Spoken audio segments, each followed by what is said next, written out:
We spend thousands of pounds buying stuff for our horses. And trust me, I love all of the gear. But does all this stuff actually make our horses' lives any better? I am going to explore 3 reasons why horses were potentially better off in the past than they are right now.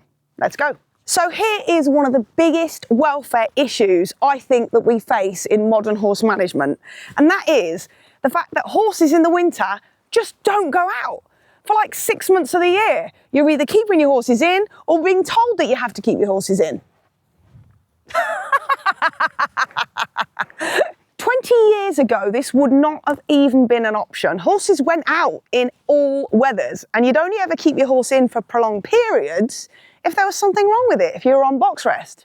But now it seems like it's commonplace. Now, I used to keep my horse at this beautiful yard. It was absolutely stunning, everything on paper that the rider would need. However, they used to keep the horses in all winter, and they used to measure if the horses could go out in the field by whether there was a specific puddle on the driveway. If there was water in that puddle, the horses had to stay in. I moved there. I was told the horses would only stay in the very worst weather. They stayed in from October to March. So the impact this had on Cameo is he went from being quite a normal horse to being quite withdrawn and a bit sad and very, very spooky and reactive. So I decided to move Cameo because he really wasn't happy, and neither was I. So we came here, and now he has 24/7 turnout. So is this something that you experience? Do you have to keep your horses in? Do you choose to keep your horses in the winter?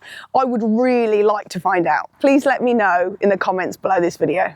So what's changed? Land is valuable. It's needed for housing, food production, solar farms, and commercially, yards are being squeezed. They need to fit more horses on, which means more stables and less area for turnout. Or is it climate change? Is it just getting wetter and wetter? Or is it just that we are just out and out lazy and we just can't be bothered to get the mud off our horses anymore to ride? So here's what I'm trying to say. I'm not advocating for us to just throw our precious horses out into the mud pit when there's driving rain and snow. I'm not saying that at all. What I am saying is, when did it become acceptable to just offer no turnout for months on end?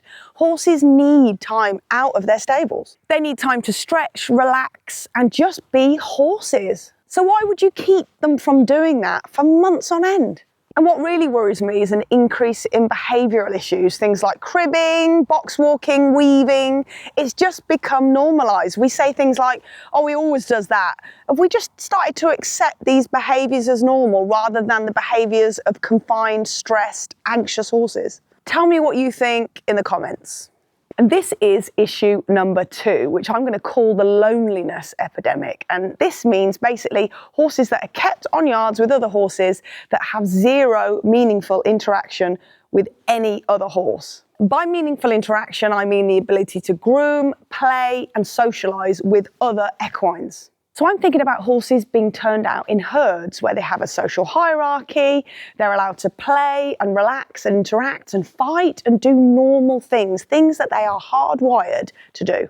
So here's what I think we're seeing more and more. Horses with health issues. Things like metabolic problems, increased colic cases, ulcers, aggression towards other horses, aggression towards owners. And we're so accepting of all these issues. But what if the problem is not the horse at all? It's the way we're keeping them. Have a think about your own situation. What meaningful equine interactions does your horse have on a daily basis? Do you think it's enough? Do you think it's even important? Please tell me in the comments below. This brings me back to exactly where we started, about the vast amount of stuff. This is number 3. This is the stuff trap. This is the stuff that we are told that we need if we are responsible owners. We buy this. Equestrian marketing is so aggressive. I've got matchy sets, saddle cloths that have promised the world. I've got resistance bands for horses, mirrors, stable toys, fleece bandages, magnet boots, magnet rugs, everything.